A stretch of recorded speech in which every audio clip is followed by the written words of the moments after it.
Estamos de vuelta y presentamos a nuestros panelistas esta noche con una mirada naturalmente económica. Nos acompañan dos economistas, Óscar Landerreche, profesor de la Escuela de la FEN de la Universidad de Chile. Gracias por estar aquí, Óscar. Muy buenas noches. Gracias por la invitación. Y Rafael Berguán es economista y profesor de la Universidad de Ecoportales. Muchas gracias, Rafa, por estar aquí. Muy buenas noches. Buenos días. Hola, Óscar. Hola. Bueno, el Fondo Monetario Internacional la última semana vi que todavía no planteaba o no daba nuevos datos, pues ya había dado datos de señalar que venían tiempos muy malos. Y Cristalina, la señora Cristalina, ha dicho que pueden venir peores incluso.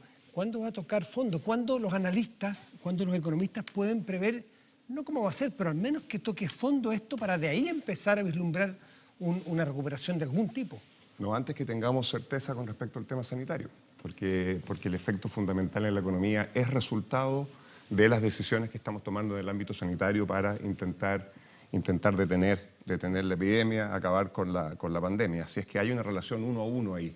Y por lo tanto, recuerdo la entrevista que le acabas de hacer al ministro, una frase que él repitió mucho, y no lo digo como crítica, lo digo como una constatación de la realidad, y que por lo demás es una frase que uno le escucha a la gente en el mundo que se está enfrentando esto con seriedad, es decir, desde la mirada técnica, es no lo sabemos. Dicho lo anterior, el presidente del Banco Central, en una entrevista este fin de semana, habla de cifras, porque hay que recordarle a la gente que los datos de actividad se conocen con un rezago de un mes. Por lo tanto, nosotros solo sabemos lo que pasó en marzo, y los primeros confinamientos partieron a mediados de marzo. Abril ya fue un mes complicado y mayo es más complicado porque tenemos a la mitad de la población casi confinada en este momento. El dato de abril se va a conocer recién para el crecimiento económico, lo que se conoce como IMASEC, recién a comienzos del próximo mes. Y la cifra que se está esperando es una caída, el rango es amplio, entre 6 y 10% en comparación con el mismo mes del año anterior. Y luego el presidente del Banco Central dice que en mayo esa cifra podría llegar a algo en torno a menos 14, menos 15%, que está por encima de las peores caídas que tuvimos en la crisis del año 82. Óscar, ¿cómo lo ves tú? A ver, yo creo que en el mundo los analistas que están mirando los efectos de esta pandemia sobre otras economías han ido cambiando en su visión. Había yo diría, una cierto optimismo en términos de la famosa recuperación en B. De hecho, muchas de las políticas que se han estado implementando en muchos países, incluyendo el nuestro, Son en ese sentido. 3 meses y nos recuperamos. Claro, se llaman de emergencia, son 3 meses, son 4 meses, sí, pero lo que estaba implícito detrás de la discusión era que esto era un tiempo, era una pasada de este virus, y que después se iba a producir o bien una inmunización de manada, o bien iban a aparecer algún remedio, o bien la vacuna. Y lo que todos nos hemos estado dando cuenta, y en esto coincide mucha gente, es de que los tiempos que demora cada una de esas estrategias, cualquiera sea la que resulte antes, son mucho más largos de lo que pensábamos, y por lo tanto han ido evolucionando los pronósticos desde una recuperación más corta hacia una más larga. En el caso de Chile hay que sumar dos cosas. Una es el efecto endógeno de nuestra economía, o sea, el hecho de que uno paraliza la economía. Eso le genera una paralización de los mecanismos de flujo de pago a las empresas. Muchas empresas, por mucha ayuda que tú les des, van a entrar con dificultades muy serias y algunas van a quebrar. Eso es inevitable. Pero a eso hay que sumarle que Chile es una economía tremendamente abierta, ¿no es cierto? Algunos de nuestros sectores económicos que son quizá menos afectados por esto, como podría ser, por ejemplo, la agricultura, las forestales, que pueden operar con medidas sanitarias relativamente bien para efectos de producción.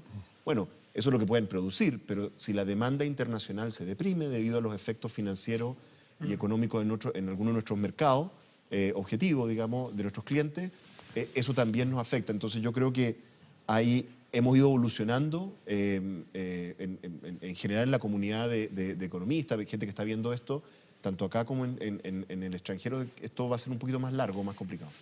Rafa, sí, perdón. Sí, no, iba a agregar para complementar lo que dice Óscar. Bueno, en general se ríen de los economistas y dicen que no somos buenos para hacer proyecciones. Ustedes saben, la definición de un economista es el que explica mañana por qué lo que proyectó ayer no ocurrió hoy.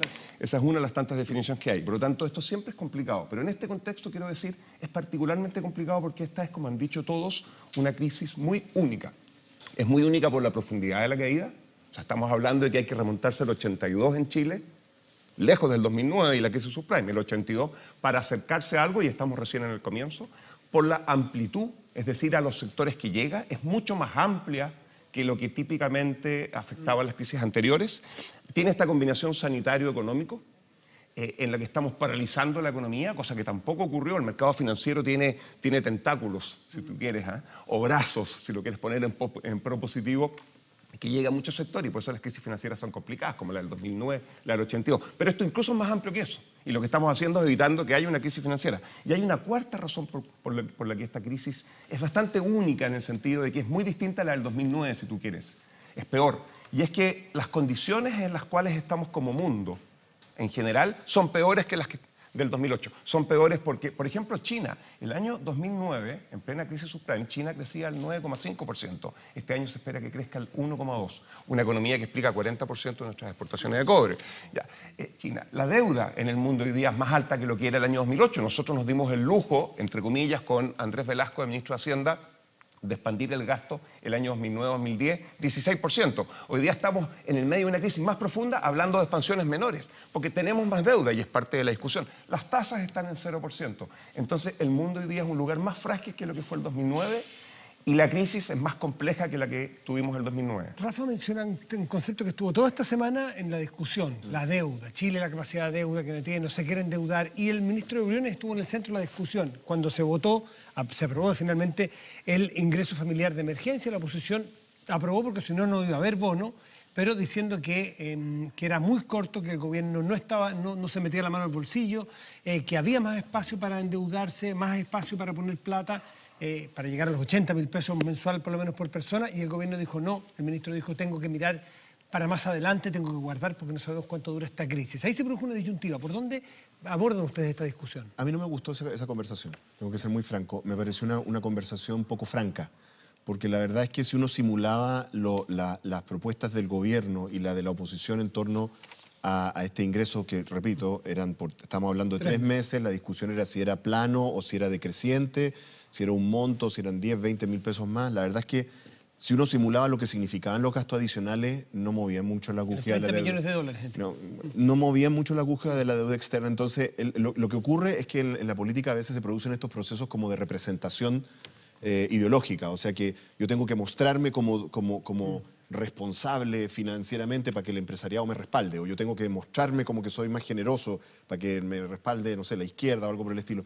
Yo creo que este es un momento súper poco apropiado para ese tipo de conversaciones. Me pareció poco franca. No dio el ancho la clase política. En general, tanto gobierno como oposición me parece que estaban buscando representar posiciones ideológicas con unos montos que no mueven la aguja, y yo tengo una posición, tengo que decir muy franco, yo he estado defendiendo esta posición en distintos medios, no me dio muy bien en instalarla, para ser súper sincero.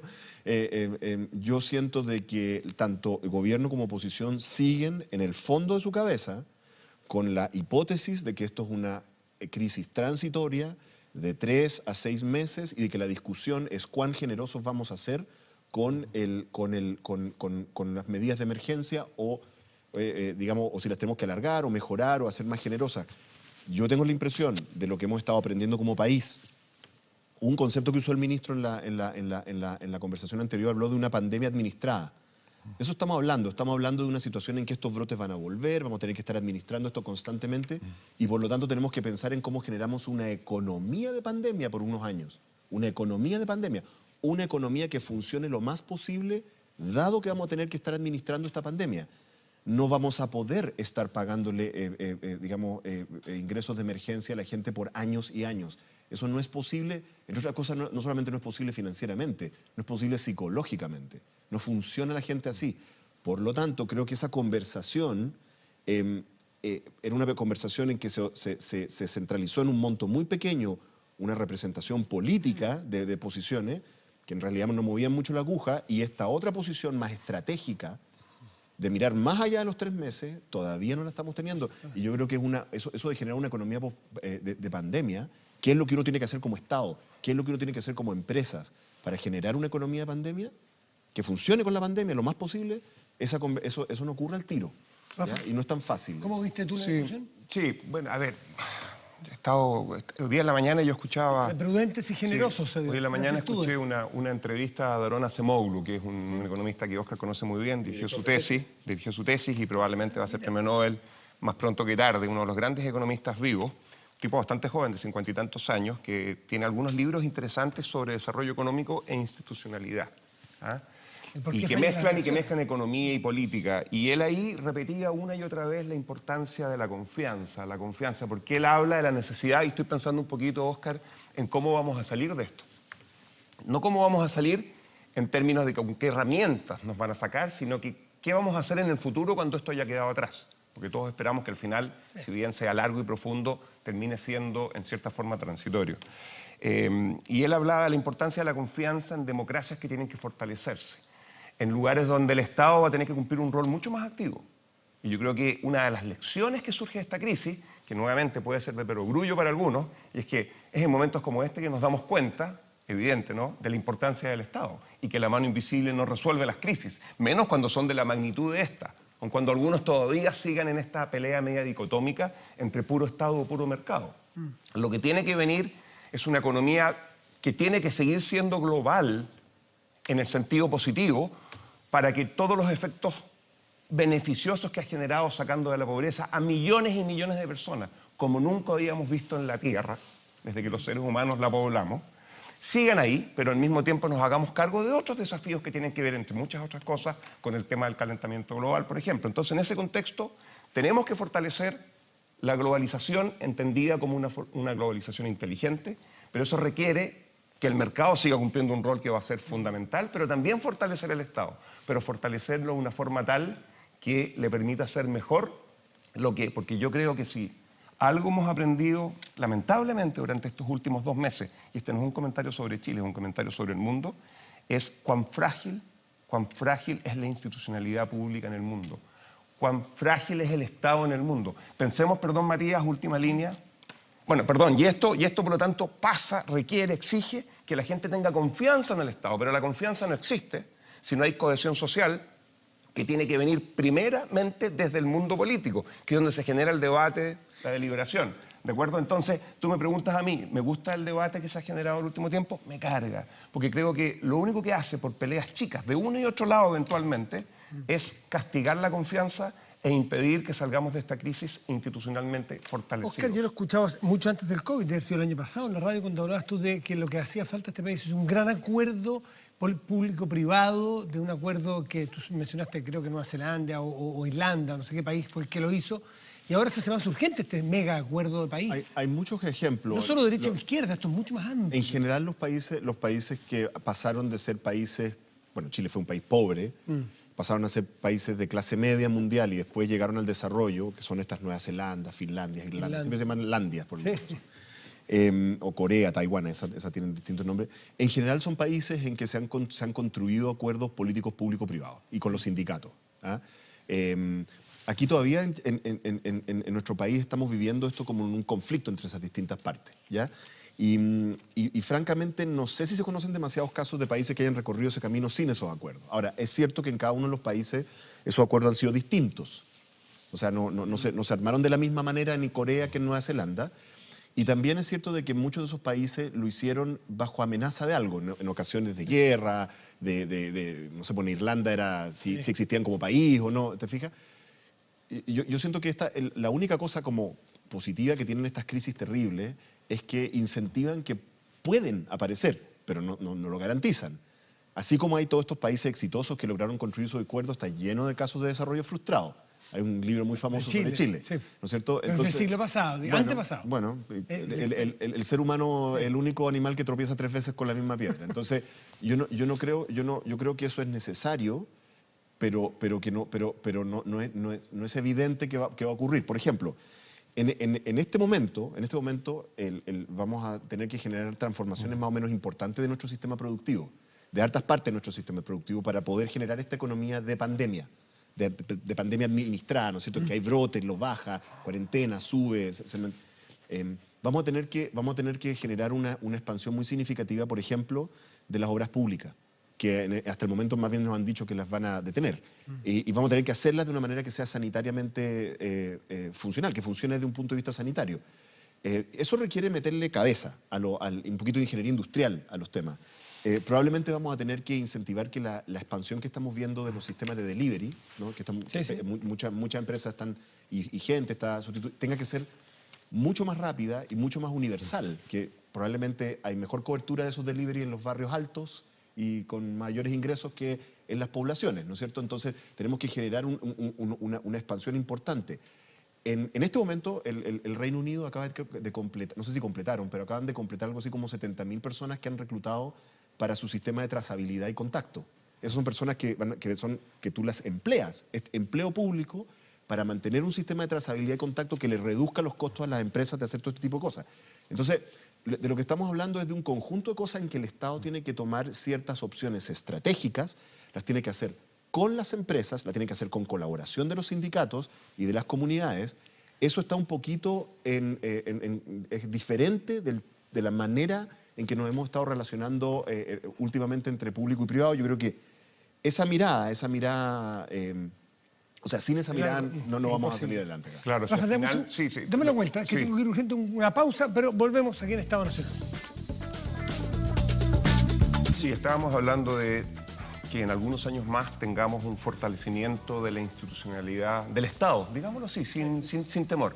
Pero cuidado, no nos confundamos. Yo al menos lo que estoy diciendo no es que tenemos que avanzar, obviamente, hacia una mayor concentración del poder, que signifique, por ejemplo, que nos movamos a estados más autoritarios, que puedan controlarnos más y a través de acceso a información poder tomar decisiones que al final típicamente terminan castigando más que beneficiando lo público. Pero tampoco podemos avanzar hacia una concentración de poder en lo corporativo. No vamos a dejar que Google entonces se haga cargo de nuestros desafíos.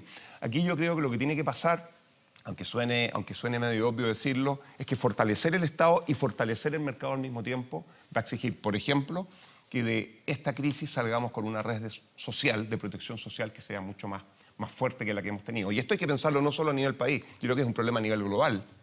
Y también salgamos con capacidades técnicas que hayan sido fortalecidas y miradas desde lo global. Así como cuando uno enfrenta crisis en un país, este es un tremendo desafío, es fácil decirlo desde acá, pero así como uno cuando está en un país uno dice, mira, estos problemas son problemas públicos y no pueden quedar en manos de las empresas. Las empresas cumplen fines que son privados y que no siempre conversan con el interés público, y eso no tiene nada malo, así funciona el mundo. Por lo tanto, es el Estado el que tiene que resguardar que lo público, ¿no es cierto?, se cuide. Bueno, aquí pasa algo parecido pero ampliado. Ahora lo público va más allá de Chile, lo público tiene que ver con el problema sanitario a nivel global. Tiene que ver, imagínate llegar a esos acuerdos. Entonces, yo creo que se nos vienen épocas en las que nuestros alumnos van a tener la posibilidad de pensar temas que hace varias décadas habíamos dejado un poquito de lado y que son tremendamente desafiantes hacia adelante intelectualmente y en términos de política pública, pero si somos capaces de asumirlos, vamos a pegarnos un nuevo salto relevante, un nuevo estadio de desarrollo a nivel global que va a permitir que la gente esté mejor. Educan, que están en las universidades, imagino que ya tienen que reiniciarse, no solamente los sistemas si es presencial o online, sino que educan, porque claramente lo de hace 6 meses y hoy día es totalmente distinto. Pero hay algo que no cambia, y es que los países, las ciudades, las comunidades humanas se mueven. Claro, se mueven por señales económicas, se mueven por señales políticas, pero por sobre todo se mueven por narrativas de progreso y de salida. O sea, los países que son exitosos en enfrentar crisis lo son cuando sus líderes son capaces de decir, este es el problema que tenemos, estas son todas las cosas que vamos a tener que hacer por la emergencia, pero este es el camino que vamos a seguir todos para construir una salida. Yo creo que pronto el liderazgo político de este país tiene que girar desde esta posición centrada en la emergencia, controlar un poco ciertos exabruptos de histeria que hemos visto y transitar hacia una narrativa en que todos colaboramos en cómo construimos esa economía de la pandemia. Casi con un sí y un no, porque nos tenemos que ir. Sí. El futuro con un proceso constituyente probable, depende de una elección, de un plebiscito, ¿ustedes lo ven como, frente a lo que ustedes mismos han planteado, un gran riesgo o una gran oportunidad? Óscar, casi con alternativa.